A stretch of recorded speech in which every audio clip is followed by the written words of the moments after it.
ایک مرتبہ حضرت عیسیٰ علیہ السلام اپنے ایک شاگرد کو لے کر کسی سفر پر نکلے۔ راستے میں ایک جگہ رکے اور شاگرد سے پوچھنے لگے، تمہاری جیب میں کچھ ہے؟ شاگرد نے کہا، میرے پاس 2 درہم ہے۔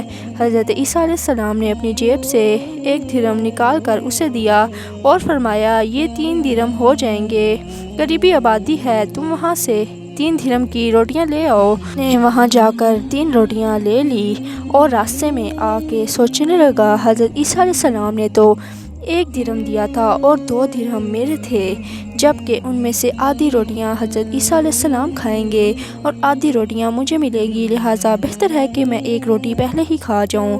چنانچہ اس کے راستے میں ہی 1 روٹی کھا لی تو روٹیاں لے کر حضرت عیسیٰ علیہ السلام کے پاس پہنچا۔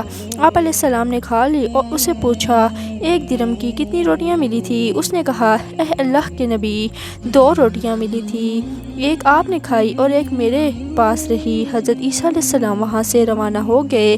راستے میں ایک دریا آ گیا، وہ دریا کو دیکھ کر بہت حیران ہو گیا اور پوچھنے لگا، اے اللہ کے نبی، ہم یہ دریا کیسے عبور کریں گے جبکہ یہاں تو کوئی کشتی بھی نظر نہیں آ رہی؟ حضرت عیسیٰ علیہ السلام کہنے لگے، گھبراؤ مت، آگے آگے میں چلوں گا، تو میرا دامن پکڑ کر مجھے پیچھے چلتے آنا، خدا نے چاہا تو ہم یہ دریا پار کر لیں گے۔ چنانچہ حضرت عیسیٰ علیہ السلام نے قدم رکھا اور شاگرد نے بھی ان کا من پکڑ لیا اور اللہ تبارک و تعالیٰ کے حکم سے آپ نے دریا کو اس طرح قبول کر لیا کہ آپ کے پاؤں بھی گیلے تک نہ ہوئے، اور وہ پھر آپ کا یہ معجزہ دیکھ کر بہت حیران ہوا اور کہنے لگا، میری 1000 جانیں آپ پر قربان ہوں، آپ جیسا صاحب اعجاز نبی پہلے کبھی مبعوث نہیں ہوا۔ آپ علیہ السلام نے فرمایا، یہ معجزہ دیکھ کر تیرے دماغ میں کچھ اضافہ ہوا؟ اس نے کہا، میرا دل نور سے بھر گیا ہے۔ پھر آپ علیہ السلام نے فرمایا، اگر تمہارا دل نورانی ہو چکا ہے تو بتاؤ روٹیاں کتنی تھی؟ اس نے کہا، آپ علیہ السلام، روٹیاں صرف 2 ہی تھی۔ وہ آپ کے پاس چلا گیا اور آپ چلتے چلتے ایک جنگل میں پہنچے جہاں پر آپ کو ایک ہرن ملی۔ وہ آپ کے پاس چلا آیا، آپ نے اس کو ذبح کر کے اس کا گوشت کھایا اور شاگرد کو بھی کھلایا۔ جب دونوں نے گوشت کھا چکے تھے تو عیسیٰ علیہ السلام نے اس کی کھال پر ٹھوکر مار کر کہا، اللہ تبارک و تعالیٰ کے حکم سے زندہ ہو جاؤ، اور چپڑیاں مارتا ہوا وہ زندہ ہو گیا اور دوسری ہرنوں سے جا کر دوبارہ مل گیا۔ اللہ تبارک و تعالیٰ سے زندہ ہوتے ہی وہ شاگرد مجھے دیکھ کر حیران ہو گیا اور کہنے لگا، اللہ تبارک و تعالیٰ کا شکر ہے جس نے مجھے آپ جیسا نبی عطا فرمایا اور استاد عطا فرمایا۔ حضرت عیسیٰ علیہ السلام نے فرمانے لگے، یہ مرشد دیکھ کر تمہارے ایمان میں کچھ اضافہ ہوا؟ شاگرد نے کہا، اللہ تبارک و تعالیٰ کے نبی، میرا ایمان پہلے سے دگنا ہو چکا ہے۔ آپ علیہ السلام نے فرمایا، پھر بتاؤ روٹیاں کتنی تھی؟ شاگرد نے کہا، اے اللہ تبارک و تعالیٰ کے نبی، روٹیاں 2 ہی تھی۔ حضرت عیسیٰ علیہ السلام پہاڑی کے دامن میں جا رہے تھے تو ان کو سونے کی 3 اینٹیں پڑی ہوئی ملی۔ آپ علیہ السلام نے فرمایا، اے شاگرد، 1 اینٹ میری ہے، 1 اینٹ تمہاری ہے اور 1 اینٹ اس کی ہے جس نے تیسری روٹی کھا لی تھی۔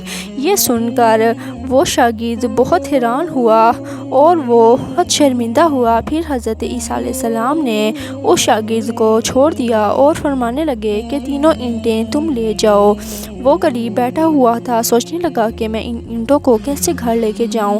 اسی دوران 3 ڈاکو وہاں سے گزرتے ہیں، انہوں نے دیکھا ایک شخص کے پاس 3 سونے کی اینٹیں ہیں، انہوں نے اسے قتل کر دیا۔ ایسے میں کہنے لگے، اینٹیں 3 ہیں اور ہم بھی 3 ہیں، لہٰذا ہم ان تینوں اینٹوں کو آپس میں تقسیم کر لیں گے۔ اور ایک دوست کو کہنے لگے کہ تم پاس ہی بازار قریب میں جاؤ، وہاں سے روٹیاں لے کر آؤ، اس کے بعد ہم اپنے اپنے ساتھ حصہ تقسیم کر لیں گے۔ وہ شخص روٹیاں لینے گیا اور دل ہی دل میں سوچنے لگا، میں ان روٹیوں میں زہر ملا دوں تو دونوں ساتھی مر جائیں گے اور 3 اینٹیں میری ہو جائیں گی۔ اور ادھر یہ دونوں ساتھی یہ مشورہ کر رہے تھے کہ اگر ہم اپنے ساتھی کو قتل کر دیں تو ہمارے حصے میں 1.5 اینٹ آئے گی۔ اسی طرح جب اس دوست نے زہر آلود روٹیاں لے کر آ ہی رہا تھا کہ ان دونوں نے منصوبے کے مطابق اس پر حملہ کر دیا اور اس کو قتل کر دیا۔ پھر جب انہوں نے وہ سب روٹیاں کھائی تو وہ بھی ہی مر گئے، اور پھر اسی دوران حضرت عیسیٰ علیہ السلام کا گزر وہاں سے ہوا تو وہ کیا دیکھتے ہیں کہ اس کے پاس 4 لاشیں پڑی ہوئی ہیں۔ آپ نے یہ دیکھ کر ٹھنڈی سانس بھری اور فرمایا دنیا اپنے چاہنے والوں کے ساتھ یہی سلوک کر لیتی ہے۔ تو چنانچہ چاروں کے چاروں لوگ وہیں پر مر گئے۔ عارضی دنیا کو اپنا سب کچھ سمجھنے والا اس کے ساتھ یہی انجام ہوتا ہے۔ پیارے دوستو، یہی تھی آج کی ہماری ویڈیو۔ اگر آپ کو ہماری یہ ویڈیو پسند آئی ہو تو ہمارے چینل کو ضرور سبسکرائب کیجیے گا، بیل کے آئیکن کو ہٹ کر دیجیے گا تاکہ آپ کو ہماری آنے والی ہر ویڈیو سب سے پہلے مل سکے۔ امید کرتی ہوں آپ کے لیے اور اس طرح کی معلوماتی ویڈیوز لے کر آؤں۔ تب تک کے لیے اجازت دیجیے گا، اگلی ویڈیو تک اللہ حافظ۔